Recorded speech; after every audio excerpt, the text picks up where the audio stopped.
அருட்பெருஞ்சோதி அருட்பெருஞ்சோதி தனிப்பெரும் கருணை அருட்பெருஞ்சோதி. எல்லா உயிர்களும் இன்புற்று வாழ்க, வள்ளல் மலரடி வாழ்க வாழ்க. கொல்லா விரதம் குவளை எல்லாம் ஓங்குக, நல்லோ நினைத்த நலம்பெறுக. நன்றி நினைத்து எல்லோரும் இசைந்து. உலக மக்களே, அறிவார்ந்த அன்பர்களே, ஆண்மநேய ஒருமைப்பாடுடைய அன்பர்களே, அருப்பஞ்சோதி ஆண்டவருடைய திருவிளையாடல்களை பார்த்து கொண்டிருக்கிறோம். அருப்பஞ்சோதி ஆண்டவர் இந்த பிரபஞ்சம் தோன்றிய காலத்திலிருந்தே எவ்வளவோ திருவிளையாடல்கள், ஏராளமான திருவிளையாடல்கள் செய்திருந்தாலும் கூட கலியுகத்தினுடைய கடைசி கட்டத்தில் திருவிளையாடல் தான் மிகவும் முக்கியத்துவம் வாய்ந்தது. காரணம், இந்த பிரபஞ்சம் தோன்றிய காலத்திலிருந்தே உருவாக்கப்பட்ட யுகங்கள் கிரேத யுகம், திரேத யுகம், துவார யுகம், கலியுகம், இந்த 4 யுகங்களிலுமே தோன்றிய சமயங்களும் மதங்களும் மார்க்கங்களும் முடிவடைந்து விட்டன. ஒவ்வொரு யுகமும் தோன்றும், அந்த யுகம் முடியும் போது அடுத்த யுகம் தோன்றும். அப்போ ஒவ்வொரு யுகமும் அழிந்துவிடும். கிரேத யுகத்துடைய அழிவுக்கு பிறகு திரேத யுகம், திரேத யுகத்துக்கு அழிவுக்கு பிறகு துவார யுகம், துவார யுகனுடைய அழிவுகத்துக்கு பிறகு கலியுகம். கலியுகம் 1900 ஆண்டுகளிலே முடிவடைந்து விட்டது என்பதை பிள்ளைப்பெருமான் அவர்கள் நமக்கு தெளிவாக அருளியிருக்கிறார்கள். அதை நாம் விளக்கங்களை பார்த்து கொண்டிருக்கிறோம். அப்போ இந்த காலகட்டங்களில் தோன்றிய, அந்தந்த யுகத்தில் தோன்றிய சமயங்களும் மார்க்கங்களும் மதங்களும் முடிவடைந்த நிலையில் வந்துவிடும். அப்போ அடுத்த யுகம் பிறக்கும்போது அந்த யுகத்தில் இருக்கின்ற சமயங்களும் மதங்களும் முடிவடைந்துவிடும். இந்த நிலையில் இருக்கும்போது கலியுகம் முடிந்த உடனே முடியும் தருவாயில் அதற்கு பிறகு ஏற்படக்கூடிய யுகம் சதுர்யுகம், ஒளி யுகம் என்று கூறுவார் பிள்ளைப்பெருமான் அவர்கள். அப்போ இந்த சதுர்யுகத்தில் வாழ்ந்து கொண்டிருக்கின்ற மக்களுக்காக ஒரு ஆன்மீக மார்க்கம் வேண்டும். அந்த ஆன்மீக மார்க்கம் சமரசமாக இருக்க வேண்டும். உலக மக்கள் எல்லாம் ஒன்றாக ஒரே மார்க்கத்தில் இணைந்து இறைவன் ஒருவன் என்ற நிலையிலே இறைவனை வழிபட்டு இறைவனிடமிருந்து எல்லா செல்வங்களையும் அருள்களையெல்லாம் பெற்றுக்கொண்டு இன்புற்று வாழ வேண்டும் என்பதற்காகவே அருப்பஞ்சோதி ஆண்டவர் சுத்த சன்மார்க்கத்தை உருவாக்கி அதை தன் மகன் கையில் கொடுத்து இந்த பிரபஞ்சத்திலே, அதாவது பூலோகத்திலே ஒரு தாயின் வழியாக வருவிக்க செய்து தன் மகனிடம் சுத்த சன்மார்க்கத்தை கொடுத்து உலக மக்களை எல்லாம் சுத்த சன்மார்க்கத்தில் இணைப்பதற்காக தான் தனது மகனை இந்த பூலோகத்திற்கு வருவிக்க செய்தார். அவ்வாறு நமது பிள்ளைப்பெருமான் அவர்கள் ஒரு தாயின் கருவறையிலே இருக்கும்போது, அதாவது பிள்ளைப்பெருமான் அவர்கள் வருவிக்க உற்ற இடம் சிதம்பரம் அருகிலே மருதூர் என்ற ஒரு கிராமம். அந்த கிராமத்திலே சைவ குலத்தில் வாழ்ந்து கொண்டிருந்த, சைவ நெறியில் வாழ்ந்து கொண்டிருந்த ராமையா பிள்ளை சின்னையம்மையர்களுடைய மகனாக வருவிக்க உற்றார். 5வது மகனாக வருவிக்க உற்றார். மகன் என்பது உலகியலுக்காக, ஆனால் அவர் இறைவனுடைய மகன், இறைவனால் வருவிக்க உற்றவர். ஏற்கனவே அவர்களுக்கு பிறந்தவர்கள் 4 குழந்தைகள் உண்டு. 2 ஆண் 2 பெண்கள், 2 ஆண்கள் 2 பெண்கள். அவர்கள் பிறந்தவர்கள் நமது பிள்ளைப்பெருமான் அவர்கள் இறைவனால் வருவிக்க உற்றவர். இந்த நிலை தொடர்ந்து கொண்டிருக்கும் போது, ஒரு தாயின் கருவறையில் இருக்கும்போது கருவறையிலே எப்படியெல்லாம் இறைவனுடைய திருவிளையாடல் நடந்தது என்பதை நாம் தெளிவாக பார்த்து விட்டோம். அந்த தாயின் கருவறையிலே பிண்ட வடிவத்திலே நமது குழந்தை இறைவன் இருக்கும்போது கருவறை இருட்டாகி இருக்கிறது என்று சொல்லும்போது தன் தந்தையிடம் அருப்பஞ்சோதி ஆண்டவரிடம் சொல்லும்போது அருப்பஞ்சோதி ஆண்டவர் தன் மகனுக்கு ஒளி காட்டியதையும் வெளிச்சத்தை காட்டுறாரு. கருவறை இருட்டாகி இருக்கிறது அவர் சொல்றாரு, அப்பா வெளிச்சத்தை காட்டுறாரு. தந்தையை எனக்கு பசிக்கிறது என்று கூறும்போது தன் மகனுக்கு அருளமுதம் ஊட்டியதையும், உடம்பு புழுக்கமாக இருக்கிறதை காற்று வரவில்லையே தந்தையை என்று கூறும்போது தன் மகனுக்கு அமுத காற்று வீசியதையும், எப்படியெல்லாம் திருவிளையாடல் நடந்தது என்பதை நாம் விளக்கமாக பார்த்து விட்டோம். அதன் பிறகு நமது பிள்ளைப்பெருமான் அவர்கள் இந்த மண்ணுலகை தொடும்போது, அதாவது ஒரு தாயின் கருவறையிலே 10 மாதம் இருந்து இந்த மண்ணுலகை தொடும்போது வானவர்களெல்லாம் பிரம்மன், திருமால் போன்ற பதத்தலைவர்களெல்லாம் எப்படி வந்து வாழ்த்தினார்கள் என்பதையெல்லாம் நாம் பார்த்து விட்டோம். வரவேற்கிறார்கள். எங்களை ஆளப்போகும் அருள்கடலே வருக வருக என்று வாழ்த்து வரவேற்கிறார்கள் நமது குழந்தை இறைவனை, பிள்ளைப்பெருமானை. அப்போ இந்த நிலையில் இருக்கும்போது நமது குழந்தை இறைவன் வளர்ந்து கொண்டிருக்கிறார். சிதம்பரம் அதாவது மருதூர் அருகிலே இருக்கின்ற பின்னலூர் என்ற கிராமத்திலே ராமலிங்கேஸ்வரர் கோயில் என்ற ஒரு கோயில் இருக்கு. அது ராமையா பிள்ளை அவருடைய குலதெய்வம். அவங்க சைவ குலத்தில் இருப்பதனால் சைவ நெறியில் இருந்து கொண்டிருக்கிறார்கள். அப்போ தன் மகனுக்கு அங்கே ராமலிங்கம் என்று பெயர் வைக்கிறார்கள். ராமலிங்கம் என்று பெயர் வைத்ததற்கு மட்டுமல்லாமல் சடங்குகள் எல்லாம் செய்கிறார்கள். அதாவது மொட்டை போடுறது, காது குத்தி கடுக்கான் போடுற நிலைகள் எல்லாம் அங்கே நடந்தேறியது. அதன் பிறகு சிதம்பரத்திலே ஒரு திருவிழாவிற்காக மருதுரையிலிருந்து குழந்தைகளை அழைத்து கொண்டு செல்கிறார்கள். நமது குழந்தை இறைவன் 5 மாத குழந்தை இறைவனாக இருக்கும்போது அங்கே சிதம்பரத்துக்கு எடுத்து செல்லும்போது அங்கே தனது மகனுக்காக அருட்பெருஞ்சோதி ஆண்டவர் சிதம்பர ரகசியத்தை காட்டுகிறார். சிதம்பர ரகசியம் என்பது சிவரகசியம். சிவரகசியம் என்பது உருவம் இல்லாமல் வெட்ட வெளியாக காட்டுவது. அதை ஒரு பாடலிலே கூறுவார். தில்லை தளத்தடியை திரை தூக்க தரிசித்த போது மெய்வகை மேல் காட்டாதே எந்தனக்கே வெளியாய் காட்டிய மெய்வரவா மெய்ப்பொருளே என்று கூறுவார். மெய்வகை மேல் காட்டாதே என்பது நான் ஏற்கனவே கூறியது போல எந்த விதமான உருவம் இல்லாமல், இப்போ நீங்கள் படங்கள்லாம் பார்த்துருப்பீங்க, சிவபெருமான் எப்படி இருப்பார் உருவத்தோட, கொண்டையில் கங்கையை வச்சுக்கிட்டு கழுத்தில் பாம்பு சுற்றிக்கிட்டு கையில் சூலாயுத்தை வச்சுக்கிட்டு எல்லாம் இருப்பாங்க. இது அதாவது இப்படியே உருவாக்கி மக்களிடம் சொன்னார்கள். தத்துவங்களை உருவாக்கி சிவபெருமான் இப்படி தான் இருப்பான்னு சொன்னாங்க. அது சைவ சமயத்தின் தலைவன். வைஷ்ணவ சமயத்தின் தலைவன் திருமால் இப்படி தான் இருப்பார், சங்கு சக்கரத்தோடு இருப்பார், பாம்பு படைக்கில் படுத்திருப்பார், பால் கடலிலே பள்ளி கொண்டு இருப்பார், இப்படி சொன்னாங்க. இது அவர்களுடைய நிலை. இதுவெல்லாம் இல்லாமல் சமயங்களும் மதங்களும் மார்க்கங்களும் சாராத ஒரு நிலை, சாராத மார்க்கம் சுத்த சன்மார்க்கம். அப்போ சுத்த சன்மார்க்கத்தின் இறைவன் அருட்பெருஞ்சோதி ஆண்டவர். அப்போ தன் மகனுக்கு இந்த உருவத்தை எல்லாம் காட்டாமல் எந்த விதமான உருவம் இல்லாமல் வெளியாக காட்டுகிறார் என்பதை இறைவனுடைய திருவிளையாடலை பாடல்களிலே கூறியதை நாம் விளக்கமாக பார்த்து விட்டோம். இதுவரை 327 எபிசோடை பார்த்துருக்கோம், பதிவுகளை பார்த்துருக்கோம் இறைவனுடைய திருவிளையாடல்னு சொல்லி. இன்றைக்கி 328வது எபிசோடு சொல்லும்போது ஏற்கனவே நடந்ததெல்லாம் ஒரு கதையை, அதாவது கதையில் சொல்லும்போது முன் சுருக்கம் சொல்லணும். அப்போ இந்த நிலையில் இருக்கும்போது அங்கே தன் மகனுக்கு வெளியாக காட்டியது அது இறைவனுடைய திருவிளையாடல். அதன் பிறகு சில ஆண்டுகள் கழித்து ராமையா பிள்ளை அவர்கள், சில மாதங்கள் கழித்து ராமையா பிள்ளை அவர்கள் காலமான உடனே, இறந்த உடனே சின்னைமையா அவர்கள் குழந்தைகளெல்லாம் கூட்டுக்கிட்டு பொன்னேரி அருகில் இருக்கின்ற சின்னக்காவனம் என்ற ஒரு கிராமத்துக்கு செல்கிறார்கள். அங்கே தான் நம்ம பிறந்த ஊர். அங்கே சில காரணங்களால் இருக்க முடியவில்லை. சென்னையிலே வந்து குடியேறுகிறார்கள். அவர்கள் குடியேறிய பகுதி ஏழுகணர் என்ற ஒரு பகுதியிலே வீராசாமி முதலியார் என்ற ஒரு தெருவிலே ஒரு வீட்டிலே குடியேறுகிறார்கள். நமது குழந்தை இறைவன் வளர்ந்து கொண்டிருக்கிறார். பள்ளியிலே சேர்க்க வேண்டிய வயது வந்துவிட்டது.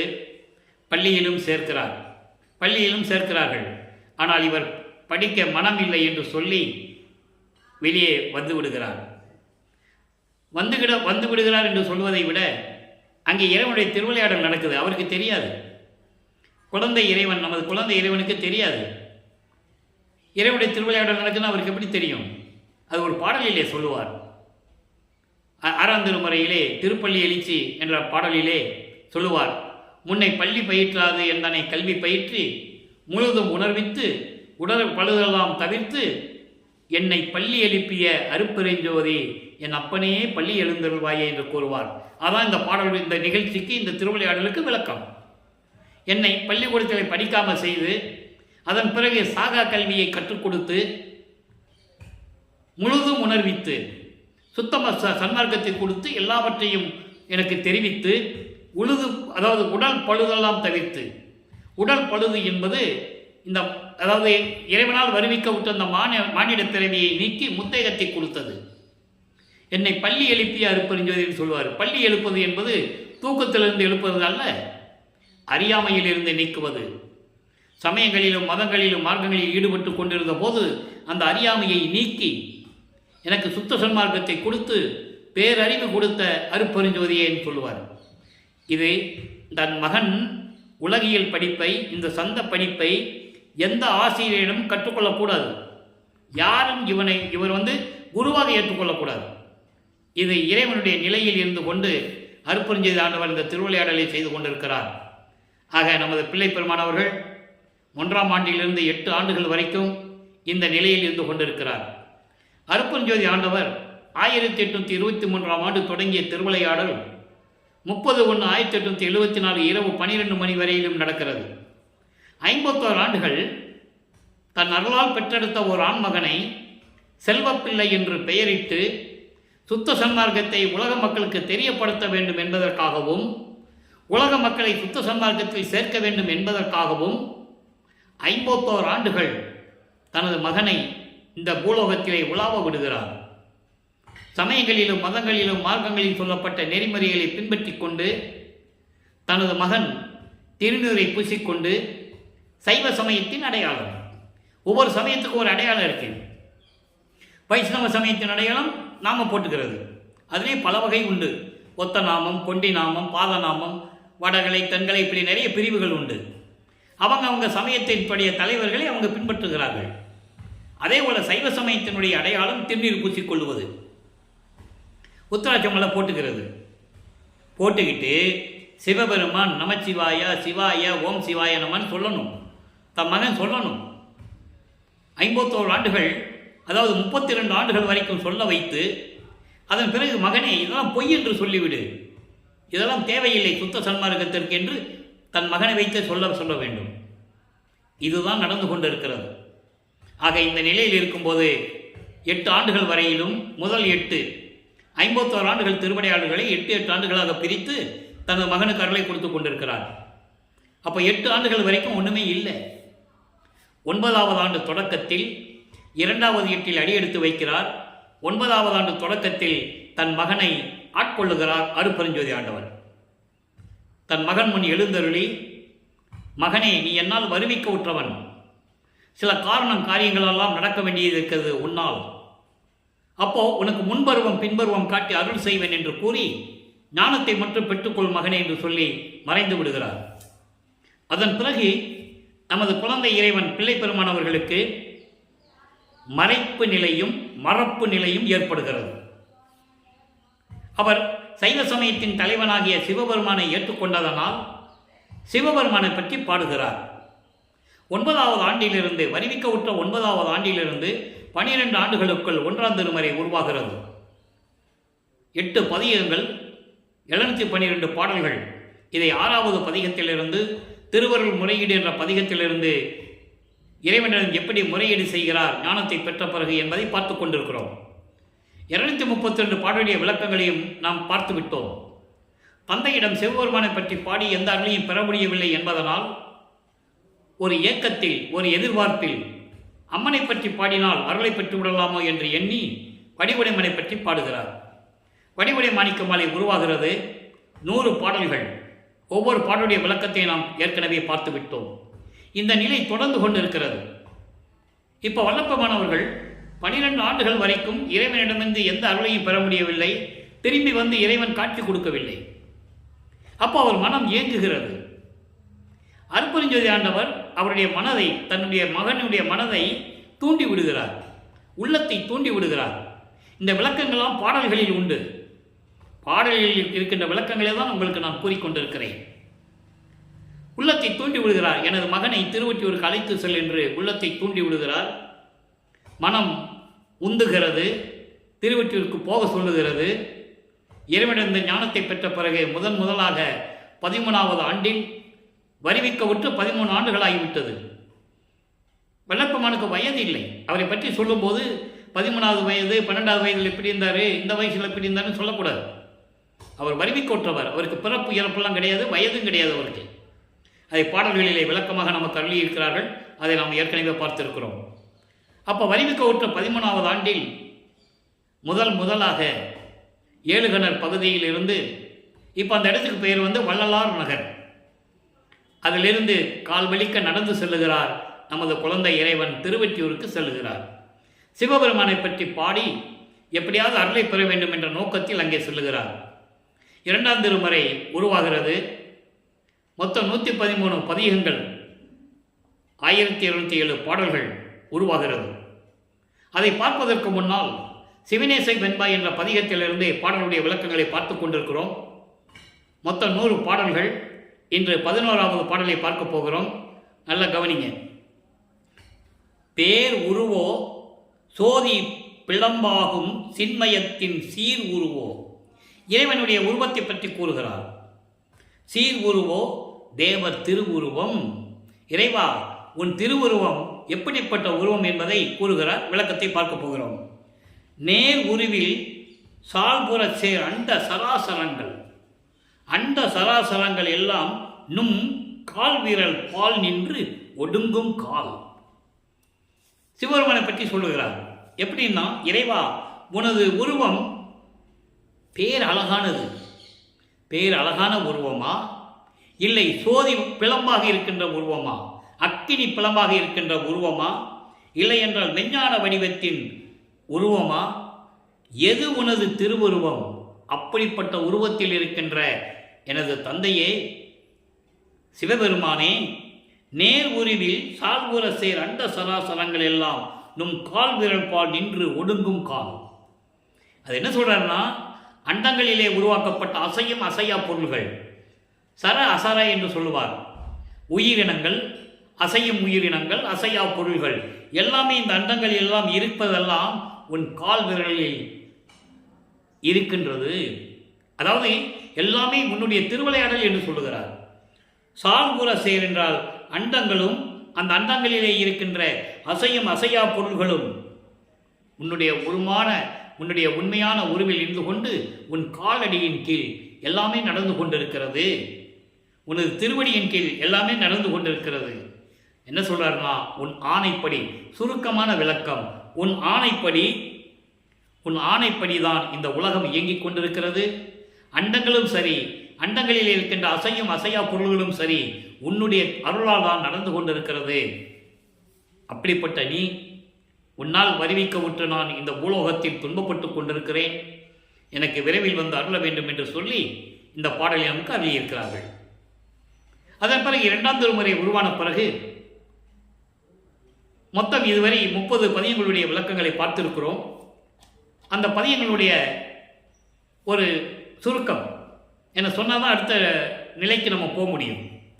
அப்போ திருவொற்றியூரில் போகும்போது இவருக்கு 13 ஆண்டு ஆகிறது. குழந்தை இறைவன் கால் வலிக்க நடந்து செல்லுகிறார்.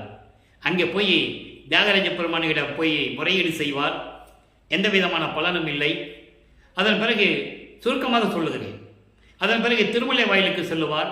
ஒருவேளை அங்கே போனாலும் அருளை பெற்றுவிடலாமோ என்ற ஒரு இயக்கத்தில் அங்கேயும் சொல்லுவார். அங்கே இருக்கிற இறைவன் பேர் மாசிலாமணி. மாசிலாமணி என்று உருகி உருகி பாடுவார். அந்த பாடல்களெல்லாம் கேட்கும்போது நமது மனமே உருகும். அவ்வளவு அருமையான பாடல்கள். நீ என்னை பூலோகத்துக்கு வருவிக்க செய்துவிட்டு உன் மகன் என்றும் அறிவித்துவிட்டு, நல்லா கவனிக்கணும். இப்போ பிள்ளை பெருமானவர்களுக்கு சுத்த சன்மார்க்கம் இருக்கிறது தெரியாது. அருப்பெருஞ்சோதி ஆண்டவர் தான் இறைவனும் தெரியாது. இது மறைப்பு நிலையில் இருக்கிறது. இந்த மறைப்பு நிலையும் மறப்பு நிலையும் எப்போ நீங்குகிறது என்பதை தான் சுத்த சன்மார்க்கத்தை பெற்ற பிறகு நம்ம பார்த்துக்கிட்டு இருக்கோம். இப்போ இதுவரைக்கும் சைவ சமயத்தின் அடையாளமாகிய, சைவ சமயத்தின் தலைவனாகிய சிவபெருமானை வழிபட்டு கொண்டிருக்கிறார். ஏன்னா அங்கே இருந்து தான் ஆகணும், காலத்தின் கட்டாயம். அங்கே இருக்க வைக்கிறார் அருப்பெருஞ்சாண்டவர். அந்த அனுபவங்களை பின்னால் சொல்லணும். அதெல்லாம் இனிமேல் தேவையில்லை, சுத்த சன்மார்க்கத்துக்கு தேவையில்லைன்னு சொல்லணும். அப்போ மாசிலாமணிட்டு சொல்கிறாரு திருமலை வாயிலில், என்னை வருவிக்க செய்துவிட்டு ஒரு தாயின் கருவையில் 10 மாதம் இருக்க வச்சு வெளியே கொண்டு வந்து இப்படியெல்லாம் என்னை நான் துன்பங்களை அனுபவித்து கொண்டிருக்கிறேன். நான் உன் மகன் அல்லவா? கால் வலிக்க நடந்து வந்து உன்னிடம் வந்து கொண்டிருக்கிறேன். ஏன் மகனே வந்தாய், எதற்காக வந்தாய் என்று ஒரு வார்த்தை கூட பேசுவதில்லை. ஊமையாக நின்று கொண்டிருக்கிறாயே, ஊமையா நீ அப்படின்லாம் கேட்பார். இந்த நிலைகள் தொடர்ந்து கொண்டிருக்கும் போது அங்கே எந்த விதமான பலனும் கிடைக்கவில்லை என்று சொல்லி திருவள்ளித்தாயம் என்ற ஒரு இடம் இருக்கிறது, சென்னையிலே இருக்கிறது. அங்கே போகிறார். அங்கே போயும் சிவபெருமான உருகி உருகி பாடுவார். ஒரு பிரயோஜனம் இல்லை. அப்போ தான் சொல்லுவார், எனக்கு என்னை பற்றி கவலை இல்லை, நான் கால் வலிக்க நடந்து வந்து கொண்டிருக்கிறேன். நான் இந்த துன்பங்களையெல்லாம் நான் ஏற்றுக்கொள்ளுவேன், அனுபவித்துக் கொள்ளுவேன். ஆனால் பெற்ற மகனை தெருவில் விட்டு விட்டானே என்று சொல்லி உன்னை இந்த உலகம் பழிக்குமே, இழிவாக பேசுமே. உன்னைக்கு அந்த பழி சொல்லும் எலி சொல்லும் உன்னை வந்து சூழ்ந்து விடக்கூடாது என்பதற்காகத்தான் உன்னிடம் மன்றாடுகிறேன். என்னை ஏற்றுக்கொண்டு விரைவில் வந்து அருள வேண்டும் என்றெல்லாம் கூறுவார். எந்த விதமான பலனும் இல்லை. அங்கே சொல்லிட்டு வந்துடுவார், இனிமேல் திருவள்ளித்தாயத்துக்கோ திருமலை வாயிலுக்கோ என்னால் வர முடியாது, என்னால் கால் வலிக்க நடந்தெல்லாம் வர முடியாது அப்படின்னு சொல்லிட்டு வந்துடுவார். அதன் பிறகு இனிமேல் நிரந்தரமாக திருவொற்றியூருக்கு தான் செல்லுவார். அப்போ திருவொற்றியூரிலே 2ஆம் திருமுறை உருவாகிறது. அதான் சொல்லிட்டோம், 30வது பதிகம் நெஞ்சுறுத்த திருநெறி சிலை. இன்னைக்கு 26வது பாடல், கடைசி பாடல். அந்த பதிகத்திலே 26 பாடல்கள். இதுவரை 25 பாடலுடைய விளக்கத்தை பார்த்து விட்டோம்.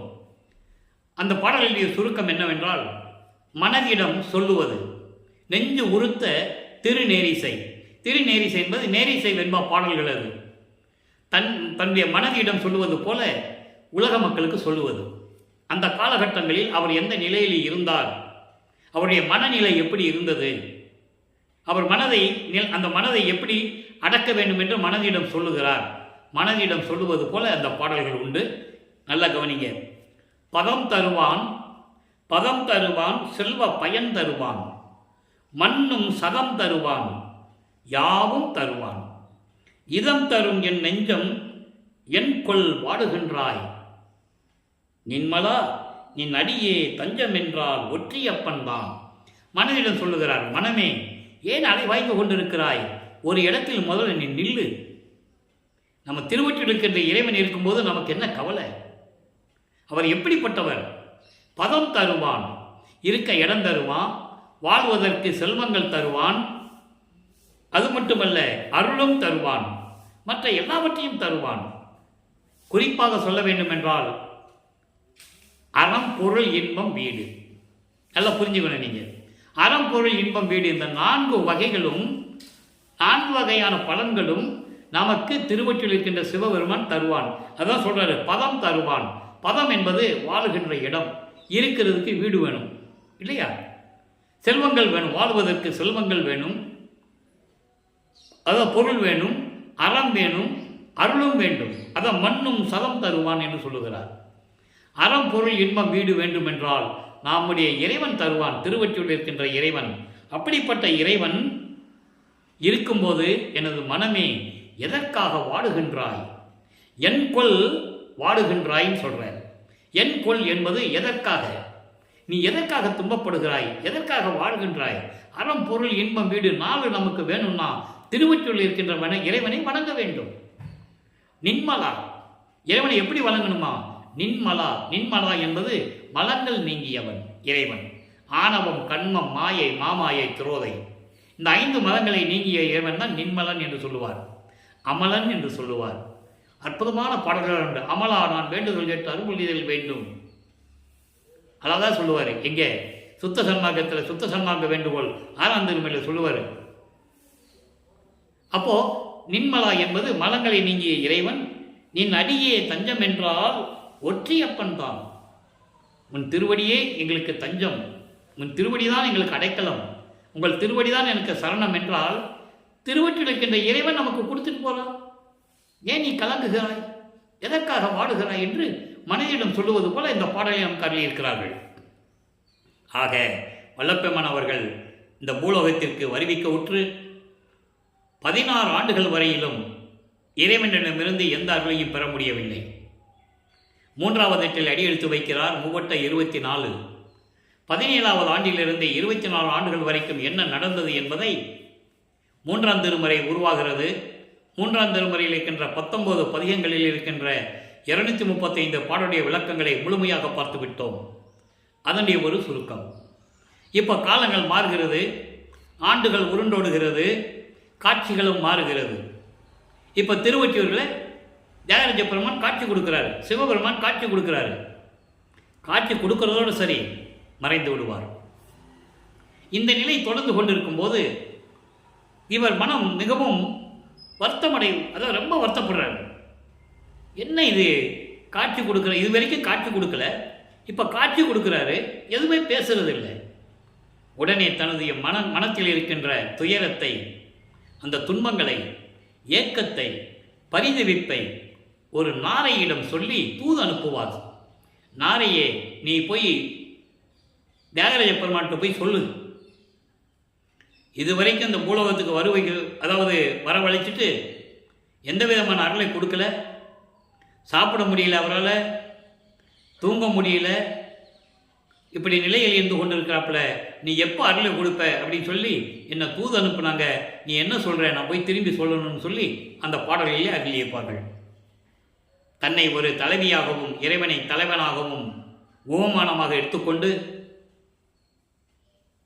அருமையாக சொல்லியிருப்பார். ஏனென்றால் காதலை சொல்ல வேண்டும் என்றால் ஒரு ஆணும் பெண்ணும் இருக்க வேண்டும் என்ற நிலையில் அந்த பதிகத்திலே 10 பாடலுடைய விளக்கமும் அருமையாக இருக்கும். நாரையும் கிளியும் நாட்டுறும் தூது என்ற ஒரு பதிகம். நாரை அனுப்பினார், பதில் வராது. கிளிகள் அனுப்புவார். கிளிகள் போகும், அதுவும் இந்த மாதிரி போகும், திரும்பி வராது. ஏன்னா இரவுடைய திருவிளையாடல் நடக்குதுல்ல, எப்படி வரும்?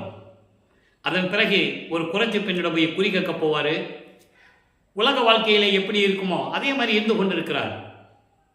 மனம் சரியில்லை, மனம் அலபாஞ்சிட்டு இருக்கு. இவர் வருவாரா, வரமாட்டாரா, அருளை கொடுப்பாரா, கொடுக்க மாட்டாரா, ஏன்னா இவ்வளவு பிரச்சனைகளையும் அவர் சந்தித்து கொண்டிருக்கிறார். ஏளன பேச்சுகள், அவமானங்கள் எல்லாமே நடந்துகிட்டு இருக்கு. அப்போ ஒரு குறைச்சி பின்னாடி போய் குறி கேட்பாரு. சோழி உருண்டாதானே குறி சொல்ல முடியும். அங்கே தான் இறைவனுடைய திருவிளையாடல் நடக்குது, எப்படி சொல்ல முடியும்? அது பிறகு ஒரு ஜோசியர்கிட்ட போய் ஜோசியம் பார்க்க போவார். அங்கேயும் எந்த விதமான பலனும் இல்லை. அதன் பிறகு திருவிழா வீதி வரும். பவனியில், அதாவது தேர் பவனியை கொண்டு வருவாங்கல்ல, அங்கே திருவொற்றியூரில் எல்லாம் தேரோடு வீதிகள். இப்போ இறைவன் காட்சி கொடுப்பாரு, மறைஞ்சிடுவார். ஒவ்வொரு தெருவில் போய் நிற்பார். இவர் ஒவ்வொரு தெருவில் காட்சி கொடுப்பாரு, மறைஞ்சிடுவார். இந்த நிலை தொடர்ந்து கொண்டிருக்கும் போது கடைசி பதிகமான 19வது பதிகம் காதல் மாட்சியிலே இப்போ சிவபெருமானு, அதாவது தியாகராஜ பெருமான் அப்படியே கோயிலேருந்து வெளியே வருவார். இவர் வெளியே தான் நிற்பார். சரி, எப்படி இன்னைக்கு அருளை கொடுத்துருவார்னு, அதாவது மதிமயங்கி என்று சொல்லலாம், ரொம்ப மகிழ்ச்சியோடு அப்படியே கண்ணை மூடிட்டு இருப்பார். அவர் பக்கத்தில் பேசுறதில்லை, தலையை கோதி விடுறது, செல்லமாக கொஞ்சி பேசுறதில்லை, செல்லமாக கண்ணத்தை கிள்றது, உடம்பை தடவி விடுறது, இப்படி நிகழ்ச்சிகள்லாம் நடக்கும். பாடலிலே அந்த விளக்கங்கள் உண்டு. என்ன இவர் இப்படியே பண்ணிட்டு இருக்கிறாரு, பேசுறது இல்லையேன்னு சொல்லி கண்ணை திறந்து பார்ப்பார் பாருங்க. கண்ணை திறந்து பார்த்த உடனே சிவபெருமான் திரும்பி பார்க்காமல் தெருவழியாக ஓடுவார். திரும்பி பார்க்காமல் ஓடுகின்றார் என்று சொல்லுவார். இப்படியெல்லாம் கொஞ்சிட்டு பேசாமல் அருளை கொடுக்காம, நான் கூப்பிட என்னை திரும்பி பார்க்காம ஓடிக்கிட்டு இருக்காரு, நானும் பின்னால் ஓடுனேன், அந்த ஓட்டத்தை பிடிக்க முடியலன்னு சொல்லுவார். அப்போ அங்கே இருக்கிறவங்க கேட்பாங்கல்ல, அதுக்குன்னு தனி பதிகங்கள்லாம் உண்டு, பாடல்கள் உண்டு. அதனுடைய சுருக்கத்தை சொல்கிறேன். என்ன ராமலிங்கம் தெருவழியாக ஓடிட்டு இருக்கேன்னு கேட்கும்போது, இந்த நிகழ்வு நடக்கும்போது 1847ஆம் ஆண்டு, 1847ஆம் ஆண்டு. இவருக்கு 24 ஆண்டுகள் ஆகிறது. 3வது 8 முடிய போகுது. அப்போ இந்த நிலையில் கேட்கும்போது இவர் சொல்லுவார், சிவபெருமான் ஓடினாரு, நான் பிடிக்க போனேன், முடியலன்னு சொல்லுவார். அவங்க சொல்லுவாங்கல்ல, கலியுகத்தில் இதெல்லாம் நடக்கிற காரியமா ராமலிங்கம், உனக்கு கடவுள் மேலே ரொம்ப பைத்தியம் பிடிச்சிச்சு உனக்கு, அதனால தான் இப்படியெல்லாம் சொல்லிட்டு இருக்கு. அவங்க நம்ப மாட்டாங்க. எல்லாருமே இவரை ஒரு சாதாரண மனிதனாக பிறந்தவர், ஏதோ ஆன்மீகத்தில் இருக்கார் அப்படின்னு தான் நினச்சிட்டு இருக்காங்க. இவரும் வெளியே சொல்ல முடியாது, சொல்லவும் கூடாது. சொல்லக்கூடாதுன்னு சொல்லிட்டார் அவர், அருப்பஞ்சாண்டவர். அந்த பாடலாம் உண்டு, அந்த விளக்கத்தில் நம்ம பார்த்துட்டோம். வேஷம் மட்டும் தான் போடணும், நீ யாருன்னு யாருக்கும் சொல்லக்கூடாது, இதுதான் கண்டிஷன்.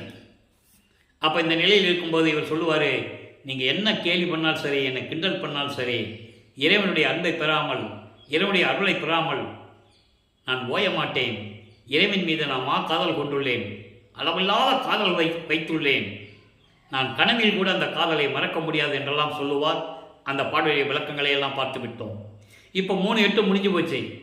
4வது 8 அடியெடுத்து வைக்கிறார். 4/8 32.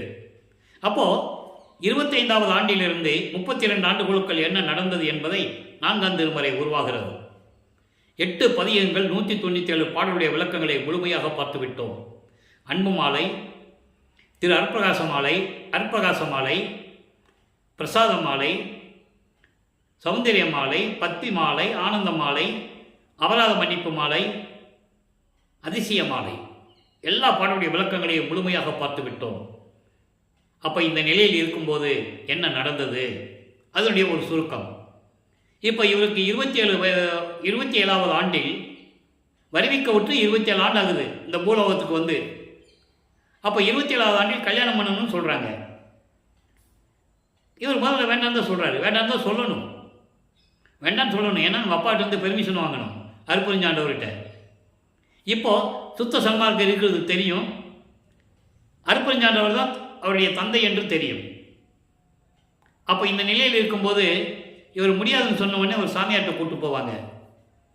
அந்த சாமியார் யாருன்னா அருப்பஞ்சாண்டவர். இவங்க 2 பேரும் அப்பனும் பிள்ளையும் திருவொற்றியூரில் அடிக்கடி பேசிக்கிறது பக்கத்தில் இவங்க பார்ப்பாங்கல்ல. அப்போ இவங்க வீட்டில் வந்து சொல்லுவாங்கல்ல, உங்கள் மகன் ராமலிங்கம் எப்போ பார்த்தாலும் ஒரு சாமியார்கிட்ட அங்கே உட்காந்து பேசிகிட்டு இருக்காருன்னு சொல்லுவாங்கல்ல. அவங்களுக்கு தெரியாது அவர் ஒரு சாமியார் இவர் ஒரு சாமியார்னு சில சொல்லுவாங்க. அவர் அருப்பஞ்சாண்டவர் இவர் மகன் அப்பனும் பிள்ளையும் பேசிக்குவாங்க. இப்போ அவருக்கு தெரியும் எந்தெந்த சூழ்நிலையில் இனிமேல் நடக்க போதும்லாம் அவருக்கு தெரியும். இந்த நிலையில் இருக்கும்போது தந்தை சம்மதிக்கிறார், அனுமதி கொடுக்குறார். ஏன்னா ஒரு பாட்டில் சொல்லுவார், சுந்தரனுக்கு கல்யாணத்துக்கு போனது, மற்றவங்களுடைய கல்யாணத்தெல்லாம் நடத்தி வச்சது, இதெல்லாம் செஞ்சார், ஏன் கல்யாணத்துக்கு ஏன் வரல அப்படின்லாம் சொல்லுவார். அது அந்த விளக்கங்களை நம்ம ஏற்கனவே பார்த்துருக்கோம். இந்த விளக்கத்தை சொல்ல வேண்டிய கடமை இருக்கிறது, அதனால் இடையில சொல்கிறேன். அப்போ இந்த நிலையில் அனுமதி வாங்கிய பிறகு கல்யாண ஏற்பாடுகள் நடக்குது, திருமண ஏற்பாடு நடக்குது, எல்லாம் உட்கார்ந்துருக்காங்க. அங்கே இதான் முக்கியமான இடம். அங்கே பிரம்மன், திருமால், ருத்திரன், மகேஸ்வரன் போன்ற பதத்தலைவர்கள், தேவகூட்டத்தினுடைய தலைவர்கள், 18 கூட்ட தலைவர்கள், ரிஷிகள், முனிவர்கள், சத்தர்கள், சத்திகள், சித்தர்கள் எல்லாமே இவரை வாழ்த்துவதற்கு அங்கே இருக்கிறாங்க. மற்றவருடைய கண்களுக்கு தெரியாது இல்லையா? நீங்கள் திரைப்படத்தில் பார்த்துருப்பீங்க, சினிமாவில் கூட பார்த்துருப்பீங்கல்ல, வானத்திலிருந்து தேவர்கள் மலர் தூவுறது, அங்கேருந்து இப்படியே ஆசீர்வாதம் பண்ணுறது, அதெல்லாம் நீங்கள் சினிமாவில் பார்த்துருப்பீங்க. அதே மாதிரிங்க நடக்குது. பாட்டில் இருக்கின்ற விளக்கத்தை நாம் பார்த்துட்டோம். எல்லாமே இங்கே சொல்லக்கூடிய கருத்துக்கள் எல்லாம் உண்மை, யாரும் மறுக்க முடியாது. பாடல்களிலே விளக்கம் உண்டு. அப்போ இந்த நிலையில் இருக்கும்போது அப்படியே ஒரு கண்ணு தேடுது, தாலி கட்டணும். தாலி கட்டினாதான் அந்த அம்மாவுக்கு விமோசனம் கிடைக்கும். இது ஏற்கனவே நிர்ணயிக்கப்பட்டது, ஏற்கனவே வெல் பிளான்டு, எல்லாம் ஸ்கெட்சு போட்டு தான் இங்கே வராங்க. அதை நீங்கள் புரிஞ்சுக்கணும். அப்போ அதனால தான் அந்த தனக்கோடி அம்மையார் இவர் வறுமைக்கு விட்ட குடும்பத்தில் வந்து பிறக்கிறாங்க. அந்த அம்மையார் பிறந்தவர் நமது பிள்ளை பெருமானவர்களை வறுமைக்க விட்டவர். அதை தான் நம்ம திரும்ப திரும்ப அழித்து சொல்ல வேண்டியிருக்கு. அந்த அம்மா இந்த பூலோகத்தில் இருந்து மறைஞ்சு தான் அதாவது இந்த பூலோகத்தில் இருந்து இறந்து உடம்பை இந்த மண்ணில் போட்டு தான் போகணும். இது கடவுளுடைய நியதி. அதற்கு முன்னால் அந்த அம்மாவுக்கு ஏற்பட்ட சஞ்சிதம், பிராரப்த, மகாமியம் போன்ற 3 நிலைகள் ஏற்பட்ட கர்ம வினைகளை நீக்கணும். அந்த வினைகள் நீங்கணும்னா இவர் தாலி கட்டணும். இவர் தாலி கட்டினாதான் அந்த கர்மையில் நீங்கும். இது இறைவனுடைய திருவிளையாடல். அதனால் அந்த திருமணத்தை நடத்தி முடித்த பிறகு தந்தையும் தாயும் வரவில்லை. அருப்பஞ்சாண்டவரும் சிவகாமி வள்ளி அதாவது கல்யாணத்துக்கு வரலன்னு சொல்லி, ஏன்னா தேவர்கள்லாம் வந்திருக்காங்க, இவங்க 2 வரல என்பது அவர் மனம் வாடிய வாட்டத்தை எல்லாம் பாடலில் கூறியதை எல்லாம் பார்த்து விட்டோம். அதன் பிறகு தனது மகனை வாழ்த்துவதற்காக 2 குதிரை மாட்டின தேரில் வந்து, 2 குதிரை மாட்டின தேர் தெளிவாக இணை பரிமான் என்று கூறுவார். தேரில் வந்து மணமக்களை வாழ்த்தியதை நாம் தெளிவாக பாடல்களிலே பார்த்து விட்டோம். இப்போது எல்லா கடமையும் முடிஞ்சிருச்சு, கடமையெல்லாம் முடிஞ்சிருச்சு. உலகப்பற்றை நீக்க வேண்டும். அதாவது சமயம், மதம், மார்க்கங்கள் சொல்லப்பட்ட நெறிமுறைகளை விட வேண்டும். சைவ சமயத்தின் அடையாளமாகிய திருநீர் பூசுவதை நிறுத்த வேண்டும். ஏன்னா சுத்த சன்மார்க்கத்தின் முக்கிய தடைகள் அது தெளிவாக கூறுகிறார். ஆக சுத்த சன்மார்க்கத்துக்கு பெறணும், அதுக்காக திருநீர் பூசுவதை நிறுத்தணும், உத்தாட்ச மாலையை கழட்டி போடணும், எல்லாம் போட்டாச்சு. இப்போ இறைவனுடைய குணங்களில் இவர் 5வது இடத்துல இருக்கிறார். இப்போ இறைவனுக்கு 8 குணங்கள் உண்டு. தன்மையத்தனாதல், தூய உடம்பினாதல், இயற்கை உணர்வினாதல், முற்றிலும் உணருதல், இயற்கையாகவே பாசங்களை நீக்குதல். இப்போ 5வது குணத்தில் இருக்கிறார். அப்போ இயற்கையாகவே பாசங்களை நீக்கணும். அப்போ பந்த பாசங்களை நீக்கிறது மட்டுமல்ல, சமயங்கள், மதங்கள், மார்க்கங்கள் சொல்லப்பட்ட நெறிமுறைகளையும் விடணும். சரியை கிரிய யோகம் என்ற 12 நிலைகளையும் விடணும். உருவ வழிபாடு, அந்த உருவத்திற்கு மந்திரங்களை சொல்லி வேள்வி வளர்த்து வழிபாடு செய்வது, யோக நிலையில் வழிபாடு செய்வது, இப்படி 12 நிலைகள் உண்டு. இது சமயங்களையும் மதங்களையும் மார்க்கங்களையும் சார்ந்தது. சுத்த சன்மார்க்கத்திற்கு அந்த நிலைகள் இல்லை. நோவாத நோன்பு, அந்த விளக்கமெல்லாம் நாம் ஏற்கனவே பார்த்து விட்டோம். இப்போ எல்லாவற்றையும் இறைவன் வருகிறார். இப்போ அதற்கு முன்னால் இவர் என்ன பண்ணிட்டாரு, அங்கே சென்னையிலே தான் இருந்த அந்த அறையிலே ரெட்ட கதவை பூட்டி தாப்பா போட்டார். இனிமேல் நான் எங்கேயும் போகிறதில்லை, திருமல்ல வாயிலோ திருவள்ளி தாயத்தோகோ, இனிமேல் திருவற்றியூர் கூட போகிறதில்லை, இறைவன் வரட்டும் சொல்லி தாப்பா போட்டாரு. மகனுடைய நிலையை கண்டு அருட்பெருஞ்சாண்டவர் பூலோகத்திற்கு எழுந்தருளுகிறார். தன் மகன் இருந்த தெருவிலே கால் வலிக்க நடந்து வந்து தெருக்கதவை திறந்து ஒரு காலை உள்ளே வச்சு ஒரு காலை வெளியே வச்சு முழுசாக வீட்டுக்குள்ளே போகலை. அவர் போனாலும் இவர் கூட்டிக்குவார். அவருக்கு தெரியும் இன்னும் 19 ஆண்டுகள் பாக்கி இருக்கு. இப்போ 32 ஆண்டுகள் வரைக்கும் அந்த நிலை நடந்து கொண்டு இருக்கிறது. அப்போ இந்த நிலையில் இருக்கும்போது மகனை அழைத்து எல்லா அருளையும் கொடுத்து விட்டார். எல்லாவற்றையும் பெற்றுக்கொண்டார். ஏமசித்தி தத்துவங்களை நிகிரம் செய்தல். நிகிரம் என்பதால் தத்துவங்களை கடப்பது. தத்துவங்கள் என்பது 36 தத்துவங்கள். அதனுடைய உட்கருவிகள் 60. ஆன்ம தத்துவம் 24, வித்யா தத்துவம் 7, சிவ தத்துவம் 5. ஆன்ம தத்துவம் பிரமனுக்குரியது, வித்யா தத்துவம் திருமாலுக்குரியது, சிவ தத்துவம் ஈசனுக்குரியது. இவர்களெல்லாம் பதத்தலைவர்கள். நல்லா கவனிச்சுக்கணும். கடவுளர்கள் அல்ல என்பதை தெளிவாக குறிப்பிட்டிருக்கிறார்கள் வல்லப்பமானவர்கள். தத்துவத்தினுடைய தலைவர்கள், தத்துவங்களின் அடிப்படையில் நடந்து கொண்டவர்கள். அப்போ இந்த 36 தத்துவத்தையும் இவர் வாங்கி கடந்து போறாரு. 60 தத்துவிகள், உட்கருவிகள். மகேஸ்வரனுக்கும் சதாசிவத்துக்கும் உரியது 60 தத்துவிகள். ஆக நீங்கள் அகவல்யப்படுத்திக்கலாம். திரையோ தசை நிலைன்னு சொல்லுவார். அதாவது 13வது நிலைன்னு சொல்லுவார் ஞானசரியை. 96 அங்கலன்னு சொல்லுவார். நிறைய விஷயங்கள்லாம் உண்டு. அப்போ இந்த நிலையில் இருக்கும்போது தத்துவங்களை கடந்து, அண்டங்களை கடந்து, சரியை கிரியை போன்ற யுகங்கள், இந்த 12 நிலைகளையும் கடந்து, வெளிகளை கடந்து, பரவெளி, பரம்பரவெளி, பராபரவெளி, பெருவெளி, பெருசுகவெளி போன்ற வெளிகளை எல்லாம் கடந்து சுத்த சன்மார்க்கத்தை வாங்குவதற்காக தனது 33வது ஆண்டில் அண்டங்களை விட்டு பறந்து சென்று கொண்டிருக்கிறார் நமது பிள்ளை பெருமானவர்கள். அதை பாடல்களிலே கூறியிருக்கிறார். எல்லா விளக்கத்தையும் நம்ம பார்த்துட்டோம். அப்போ பறந்து சென்று கொண்டிருக்கும் போது சுத்த சிவஞான வெளிக்கு முதல்ல போறாரு. எப்படி 13வது ஆண்டில் திருவொற்றியூருக்கு போனாரோ அதே போன்று 33வது ஆண்டில் சுத்த சன்மார்க்கத்தை வாங்குறதுக்கு சுத்த சிவஞான வெளிக்கு போயிட்டு இருக்காரு. பாட்டில் தெளிவாக சொல்றாரு. தத்துவங்களை தனித்தனியாக கடந்தேன். அருட்பெருஞ்சோதி அட்டகத்தில் 7வது பாட்டில் உண்டு. தத்துவாதீத நிலையில் சித்தியல் முழுதும் தெரிந்தேன். அவை மேல் சிவநிலையை தெரிந்திட சென்றேன். சென்றேன் அண்டர்லைன். எப்படி போனாரு? அண்டங்களை கடந்து தத்துவங்களை கடந்து போன எப்படி போனாரு? பறந்து தான் போகணும்.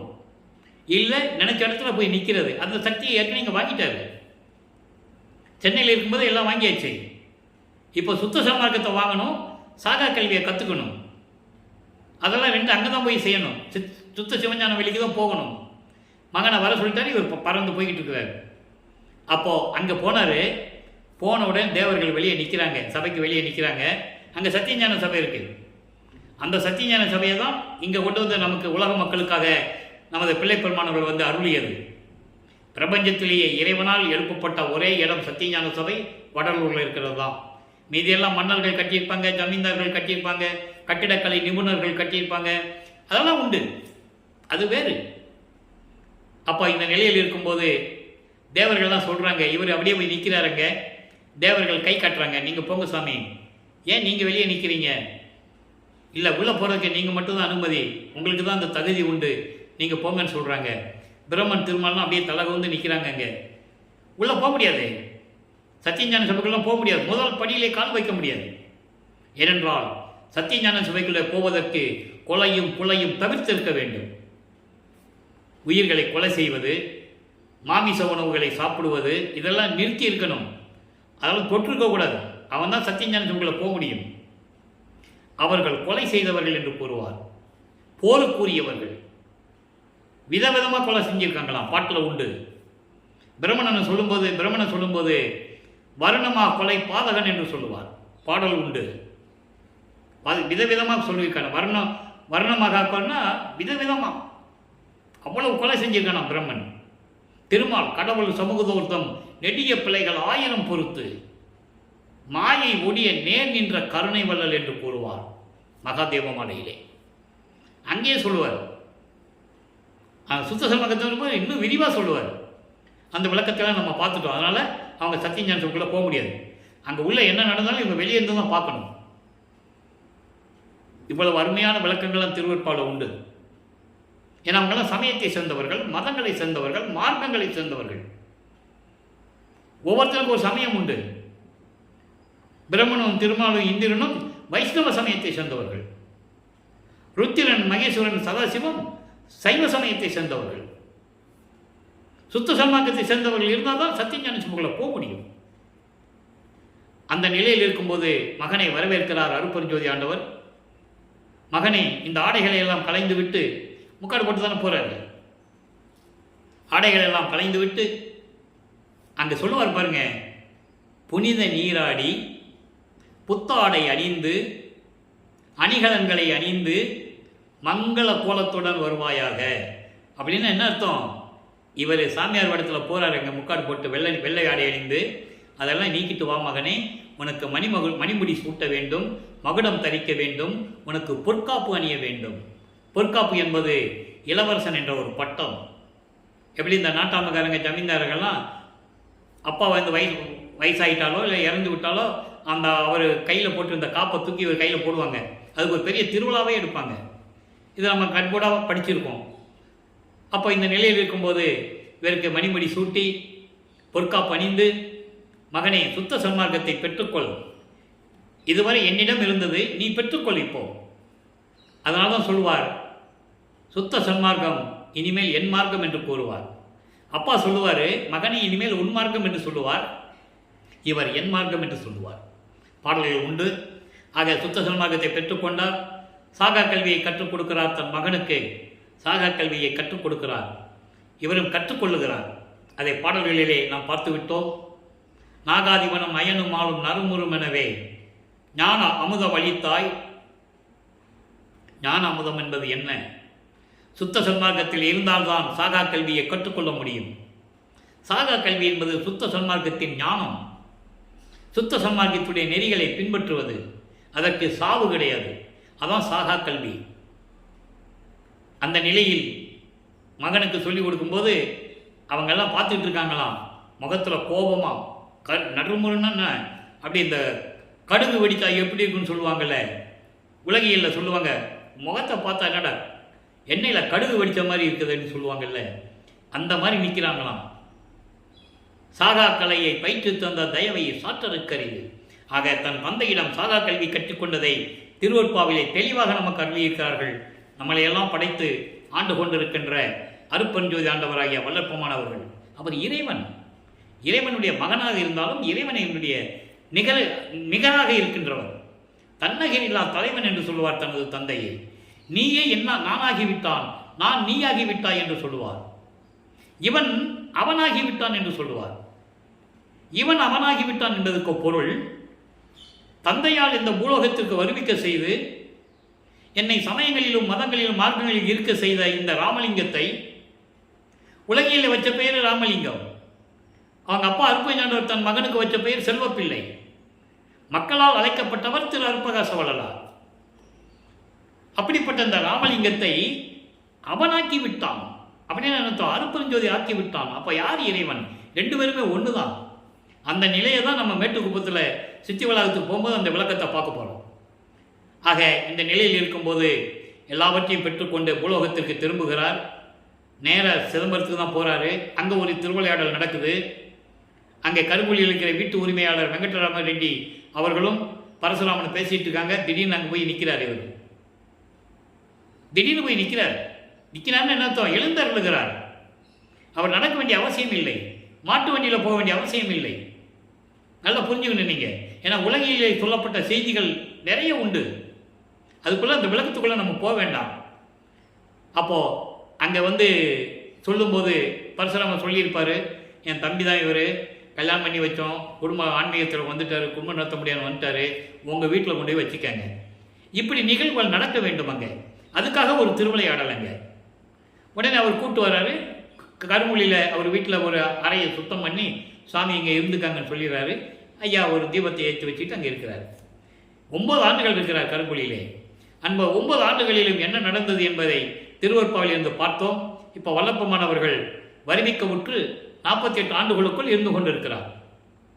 அந்த 8 ஆண்டுகளில் என்ன நடந்தது என்பதை இப்போ நம்ம லைவாக பார்த்துட்டு இருக்கோம். அப்போது அங்கே இருக்கிறாரு. இப்போ அந்த இடத்த விட்டு வெளியே வரணும், அதாவது தர்மசாலையை உருவாக்கணும், ஜீவகாரணி ஒழுக்கத்தை சொல்லணும். பசி, பிணி, தாகம், இச்சை, எளிமை, பயம், கொலை 7 பிரிவுகளை உலக மக்களுக்கு சொல்லணும். ஜீவகாருண்ய ஒழுக்கத்தை சொல்ல வேண்டும் என்றால் ஒரு தர்மசாலை வேணும். தர்மசாலை மட்டுமல்ல, சுத்த சன்மார்க்க நெறியை அங்கே மக்களுக்கு சொல்லணும். அதான் சாலை வழியாக சபைக்கு செல்லவும் என்று சொன்னார். சாலை என்பது 2 விதமான விளக்கங்கள். பசியை போக்குவது தர்மசாலை, அதே போன்று சுத்த சன்மார்க்கத்தை விளக்குவதும் சாலை. சாலை என்பது அது ஒரு வழி, வீதி என்று சொல்லுவார் சில இடங்களிலே. வீதி என்பது நெறிமுறைகளை பின்பற்றக்கூடிய ஒரு இடம், அது சுத்த சன்மார்க்கம். ஆக இந்த நிலையை உருவாக்க வேண்டும் என்பதற்காக ஏற்கனவே பார்வதிபுரம் மக்களிடம் பேசியபடி அந்த இடத்தை பெற்றுக்கொண்டு வல்லப்பெருமான் அவர்கள் கரும்பூரியிலிருந்து விடைபெற்று தர்மசாலைக்கு வருகிறார், அதாவது வடலூருக்கு வருகிறார். வந்து ஒரே நாளிலே தர்மசாலையை நிறுவி 23/5/1867 தர்மசாலையை நிறுவி அன்றைய அணை அடுப்பை மூட்டி உணவை சமைத்து வருகின்றவர்களுக்கு பசியை போக்கிக் கொண்டிருக்கிறார் நமது இறைவன் வல்லப்பெருமான் அவர்கள்.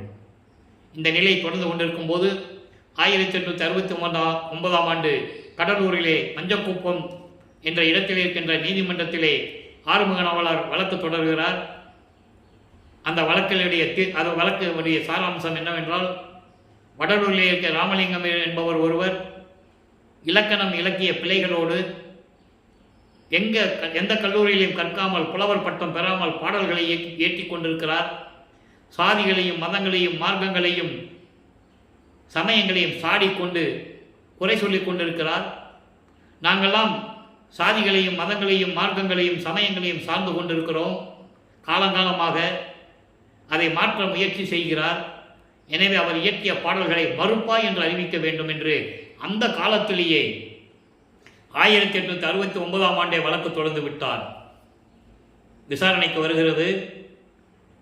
அவரிடம் வாதியிடம் விசாரணை முடிந்துவிட்டது. பிரதிவாதியாகிய நமது பிள்ளைப்பெருமானிடம் விசாரணை நடத்த வேண்டும். ராமலிங்கம் எங்கே என்று கேட்கிறார்கள். நீதிபதி உத்தரவிடுகிறார் அந்த ஊழியனிடம், பிரதிவாதியை பெயரிட்டு அழைத்துக்கொள் என்று சொல்லி. அவர் 3 தடவை கூப்பிடுவாங்க. இன்றைக்கும் கோர்ட்டில் அந்த வழக்கம் இருக்குது. அவர் வந்து நீதிபதி ஊழியர் கூப்பிடுவார் 3 தடவை. அந்த மாதிரி ராமலிங்க பிள்ளை கூப்பிடுறாங்க. திடீரென்று எழுந்தருளுகிறார். அது வரைக்கும் அவர் அங்கே இல்லை. நல்லா புரிஞ்சுக்கணும் நீங்கள். அப்போ அவருக்கெல்லாம் பறக்கிற சக்தி, அண்டங்களெல்லாம் கடந்து போகிற சக்தியெல்லாம் அப்போ அவர்கிட்ட இருக்குது. அதனால் அவர் நடந்து போன அவசியம் இல்லை. இங்கே வடலூர்லேருந்து மாட்டு வண்டி கட்டிட்டு போன அவசியம் இல்லை. அதை நீங்கள் முதல்ல புரிஞ்சுக்கணும். அவர் பறக்கும் சக்தியை உடையவர். அண்டங்களை விட்டு போகிறவர். அவர் அப்படி போயிட்டே இருப்பார் அவர். அப்போ எழுந்தருளுகிறார். நீதிபதி பார்க்கிறார். இவர் காட்சி கொடுக்கிறார். காட்சி கொடுத்தவனை நீதிபதி எந்திரிச்சு நிற்கிறார். அவர் எந்திரிச்சு நின்று எல்லாருமே எந்திரிச்சு நிற்பாங்க. அப்போ அவர் கேட்பார், உங்களுக்கு ஏதாவது வழக்கறிஞர் இருக்கிறாங்களா, வாதாடுறதுன்னு கேட்பார். ஏற்கனவே ஆறுமுக நாவலர் வந்து முத்துசாமி ஐயர் என்ற ஒரு வழக்கறிஞரை வச்சிருக்கிறார்.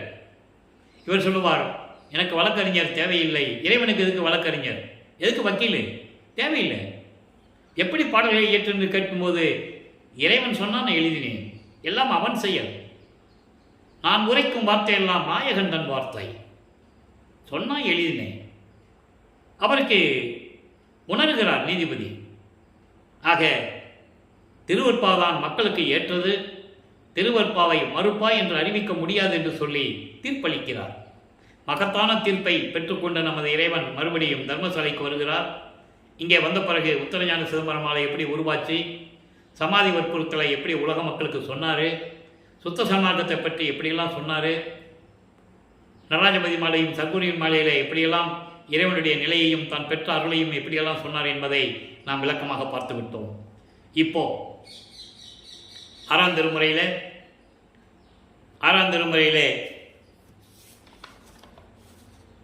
பிறப்பு அவம் பொறாது பேதுருதல். பிறப்பு அவம் பொறாது பேதுருதல் என்பது இந்த பிறவி துன்பத்தை பொறுக்க முடியாமல் இறைவனிடம் முறையீடு செய்வது. அதாவது நான் ஏன் பிறந்தேன் என்று கேட்பார். அந்த நிலை எப்படி கிடைத்தது, அந்த நிலை எப்படி உருவாச்சு, சமயங்களிலும் மதங்களிலும் மார்க்கங்களில் இருக்கும்போது எப்படி இருந்தார், அப்போ அவருடைய மனநிலை எப்படி இருந்தது, அதை உலக மக்களுக்கு சொல்லணும். அதை தாண்டி தானே இவர் வரணும். அப்போ அதை உலக மக்களுக்கு சொல்லணும். அதுக்கு ஒரு பதிகம், அதாவது பிறப்பு அவம் பொறாது பேதுருதல். சுருக்கமாக சொன்னால், நான் ஏன் பிறந்தேன் என்று சொல்லி இறைவனிடம் கேட்கிறார். அந்த நிலையில் இருக்கும்போது இந்த பாடல் பாருங்க, அற்புதமான பாடல். இன்னைக்கு 1வது பாடல். குலத்திடையும் கொடியேன் ஒரு குடித்தனத்தும் கொடியேன். அதாவது குலம் என்பது அவர் வரிவுக்கு உற்ற குலம், இனம் என்று கூட சொல்லுவார்கள். அப்படியும் அதிலையும் நான் கொடியவனாக இருந்தேன். ஒரு குடித்தனத்தும் கொடியன்னா உலகியல் வாழ்விலும் நான் நன்றாக இல்லை. கொடியன் என்று சொன்னால் கொடியவன் அல்ல, ஒரு இழிவான நிலையில் நான் இருந்து கொண்டிருந்தேன். எப்போ? சமயங்களையும் மதங்களையும் மார்க்கங்களையும் சார்ந்திருந்த போது. குறிகளிலும் கொடியேன் என்று குணங்களிலும் கொடியேன். அதாவது எனக்குன்னு எந்த விதமான ஒரு அங்கீகாரம் இல்லை, அந்த மாதிரி இருந்து கொண்டிருந்தேன். குணங்களிலும் சரி, நல்ல குணம் கொண்டவனாக நான் இல்லை. ஏன்னா அறியாமையில் இருந்தேன். அதாவது இருள் சூழ்ந்தது என்று சொல்லுவார். சமயங்களையும் மதங்களையும் மார்க்கங்களையும் சார்ந்திருந்த போது எனக்கு இருள் சூழ்ந்தது. உண்மை எனக்கு தெரியாது. மறைப்பு நிலை இருந்தது, மறப்பு நிலையும் இருந்தது என்று கூறுவார். அப்போ மலத்திடையே புழுத்த சிறு புழுக்களிலும் கடையேன். மலத்தில் உருவான புழுக்கள் இருக்குதே, அதை விட நான் இழிவான நிலையில் இருந்தேன். எந்த விதமான அங்கீகாரம் எனக்கு கிடைக்கவில்லை. வன்மனத்து பெரும்பாவி வஞ்ச நெஞ்சம் புலையேன். கொடிய எண்ணங்களையும் சுமந்து கொண்டு கொடிய செயல்களிலும் ஈடுபட்டு கொண்டிருந்த மனநிலையில் இருந்தேன். அதை கருத்து சொல்லுவார் பாருங்க. நலத்திடை ஓர் அணுகளவும் நன்னுகளேன். நல்லவர்களை பேசவோ நல்லவர்களை நாடவோ நல்ல செயல்கள் செய்யவோ விருப்பமில்லாமல் இருந்தேன். எனக்கு தெரியாது. பொல்லா நாய்க்கு நகை தோன்ற நின்றேன். என்னை பார்த்து நாய் கூட சிரிக்குது. தெருவில் போகிற நாய் கூட என்னை பார்த்து சிரிக்குது. இவனெல்லாம் ஒரு ஆளான்னு சொல்லி என்னை பார்த்து சிரிக்குது. அந்த நிலையில் இருந்து கொண்டிருந்தேன். பேய்க்கும் மிக இழிந்தேன். பேயை விட கொடுமையாக இருந்தேன். அது சொல்லிட்டு சொல்ற பாருங்க, இதுதான் நமக்கு ரொம்ப முக்கியமான இடம். இப்படியெல்லாம் இருந்த நான் இப்படியெல்லாம் இருந்து கொண்டிருந்தேன். நிலத்திடை என்பது இந்த பூலோகத்தில் நான் ஏன் பிறந்தேன் நின் கருத்தை அறிந்திலேன். அப்போ எல்லா அருளையுமே பெற முடியாத நிலையில் இருக்கும்போது எப்படி சமயங்களிலும் மதங்களிலும் மார்க்கங்களிலும் ஈடுபட்டு கொண்டிருந்த போது அவர் மனநிலை எப்படி இருந்தது? நாரையும் கிளியும் தூது அனுப்புறது, குறைச்சிக்கிட்ட போய் ஒரு குறைச்சி பின்னிட்ட போய் குறி கேட்கறது, ஜோசியம் பார்க்கறது, இப்படியெல்லாம் அங்கே இருந்தார். அதை இங்கே சொல்கிறார். இப்படியெல்லாம் பூலோகத்தில் என்னை வருவிக்க செய்துவிட்டு நீ இப்படி இருக்கிறாயே, நான் ஏன் பிறந்தேன் எனக்கு தெரியல. உன் உலகத்தில் என்ன நினைச்சிட்டு இருக்கேன்னு எனக்கு தெரியல. நெற்குணனே நடராஜ நிபுண மணி விளக்கே. நல்லா புரிஞ்சிடணும். இதை ஏன் இந்த பாடலை சொன்னாருன்னா, நடராஜன் வேற, அருப்பெருஞ்சோதி வேற. நடராஜ நிபுண மணி விளக்கே. நடராஜன், அதாவது இங்கே நடராஜன் என்பது அருப்பெருஞ்சோதி ஆண்டவர். நடனங்களுக்கெல்லாம் அரசனாக இருக்கின்ற மணி விளக்கே அருப்பெருஞ்சோதியே என்று சொல்லுகிறார். அப்போ இந்த நிலையில் இருக்கும்போது, சமயங்களிலும் மதங்களில் இருக்கும்போது எப்படி இருந்தேன்? நான் ஏன் இந்த உலகத்தில் பிறந்தேன்னு எனக்கு தெரியல. ஆனால் உனக்கு தெரியும். அதனால் எனக்கு விளக்கி சொல்ல வேண்டும் என்று சொல்லி கேட்கிறார். அடுத்து பிள்ளை பெரு விண்ணப்பம் 62வது பாடல். நல்ல அருமையான பாடல். அதாவது சமயங்களையும் மதங்களையும் மார்க்கை விட்டு வரும்போது அதற்கு முன்னால் எனக்கு என்ன நிலை இருந்தது? வாடிய பயிரை கண்டபோதெல்லாம் வாடினேன். வாடிய பயிரை கண்டபோதெல்லாம் வாடினேன் என்பது, இங்கே பயிர் என்பது உயிர்கள் சொல்லும்போது எல்லாமே மொத்தமாக வந்துடும். அதை தான் அகவலிலே சொல்லுவார். ஊர்வன பரப்பன உருவன நடப்பன ஆர்வர காத்தருள் அருப்பெருஞ்சோதி. இதான் வாடிய பயிரை கண்டபோதெல்லாம். ஊர்வன என்பது ஊர்ந்து செல்லக்கூடிய உயிரினங்கள், பரப்பன என்பது பறந்து செல்லக்கூடிய உயிரினங்கள், உருவன என்பது தாவரங்கள், பயிர் வகைகள், தாவரங்கள், மரங்கள், செடி கொடிகள் எல்லாமே உண்டு. அதான் மொத்தமாக உருவனன்னு சொன்னார். நடப்பன நடந்து செல்லக்கூடிய உயிரினங்கள், மனிதர்கள், விலங்குகள் எல்லாமே அதில் சேர்ந்தது. நீரில் வாழக்கூடிய உயிரினங்கள், மனிதர்கள், தேவர்கள், 7 வகையான பிறப்பு சொல்லுவார். ஆக இப்படி எல்லா உயிர்களையும் சேர்த்து தான் சொல்லுவார். வாடிய பயிரை கண்டபோதெல்லாம் வாடினேன். எல்லா உயிர்களெல்லாம் கண்ட வாடிய பயிரை கண்ட போதெல்லாம், வாடிய பயிர் என்பது பசியாலும் துன்பத்தினாலும் துயரங்களாலும் சூழ்ந்து கொண்டிருந்த இந்த உயிர்களை எல்லாம் பார்க்கும்போது நான் வாடினேன். அதான் வாடிய பயிரை கண்ட போதெல்லாம் வாடினேன். பயிர் என்பது தாவரங்கள் மட்டுமல்ல. அது நிறைய பேர் விளக்கம் சொல்லுவாங்க, உலகில் நடந்த விளக்கத்தை சொல்லுவாங்க, நானும் கேட்டிருக்கிறேன். அது அவங்களுக்கு தெரிஞ்ச விளக்கம், அவ்வளோதான். என்ன சொல்லுவாங்கன்னா, இவர் நடந்து போயிட்டே இருந்தார், மழை இல்லை, அப்போ அங்கே பயிர்கள்லாம் வாடி இருந்தது, உட்காந்துட்டு பயிரை பிடிச்சிட்டு அப்படியே வருந்தி இருந்தார்.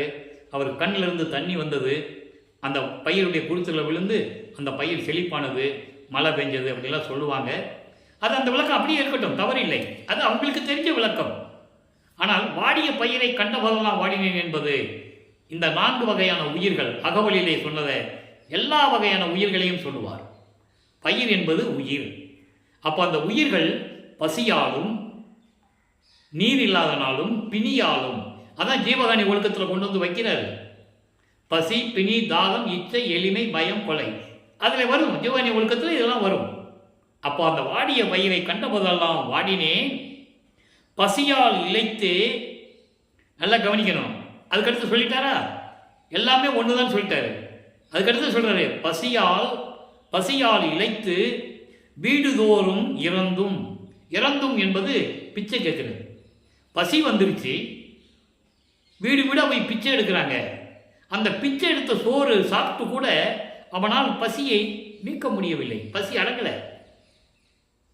அதான் சொல்றாரு, பசியில் இழைத்தே வீடுதோறும் இறந்தும் பசி அறாது அயர்ந்த வெற்றரை கண்டு உள்ளம் நீடிய பிணியால் வருந்துகின்றோர்.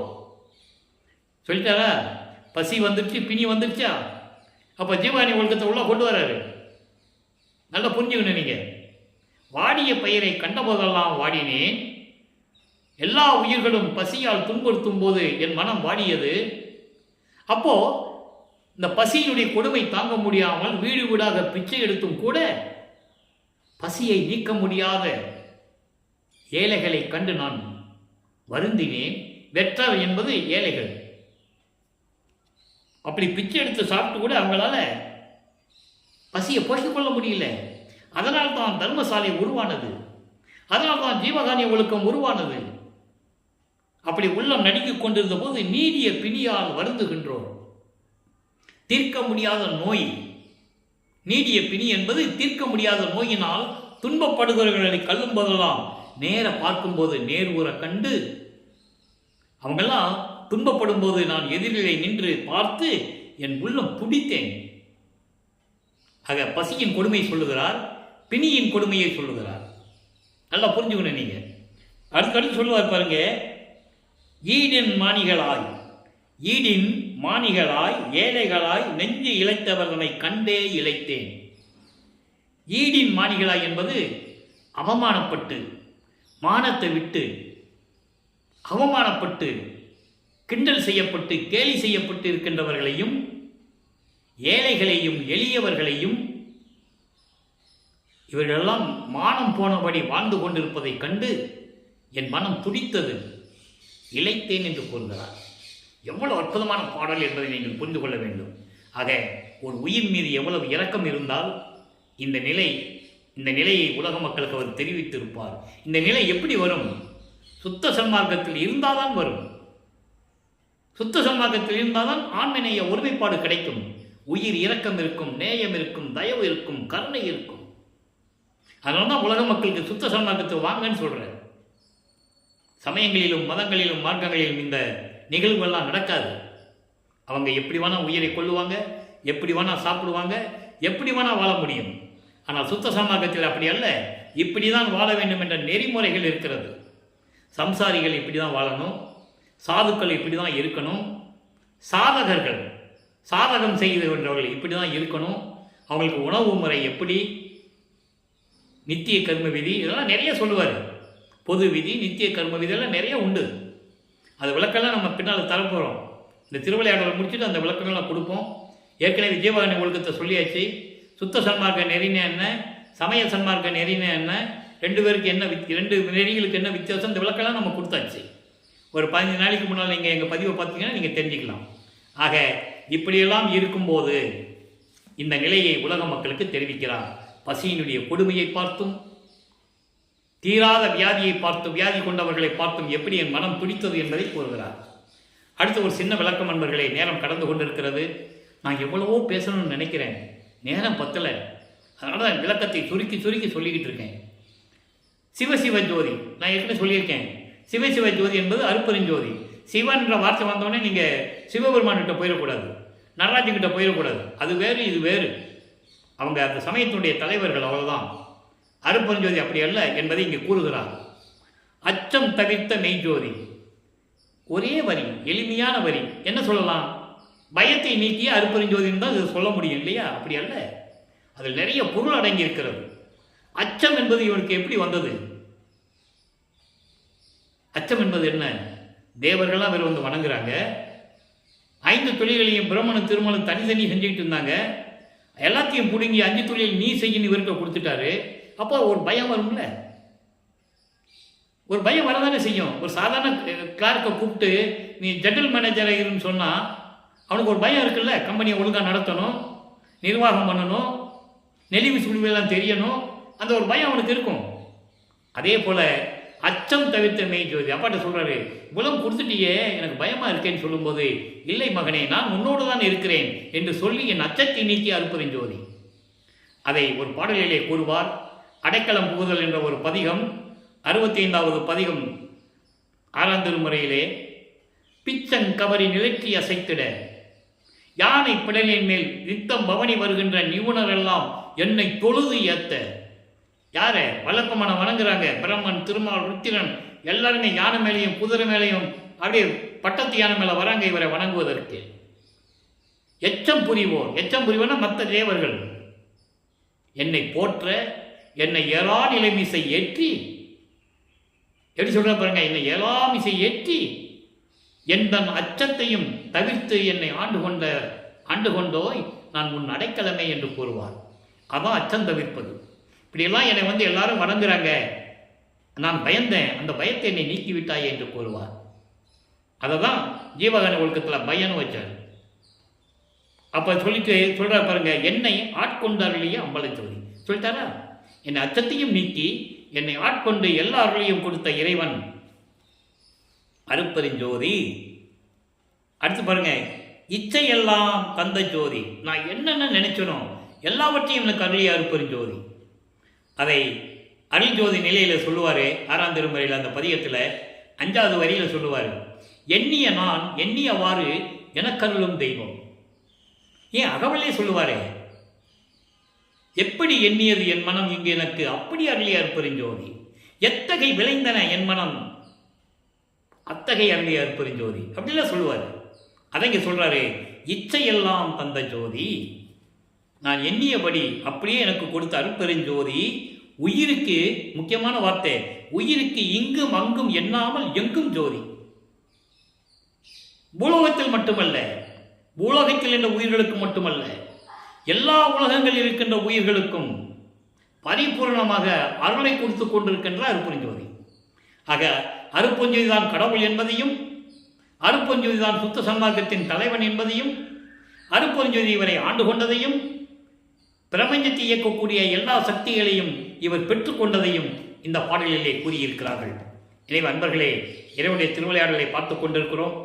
நீங்களும் தொடர்ந்து இதை பார்த்து இறைவனுடைய அருளை பெற்றுக்கொள்ளுங்கள்.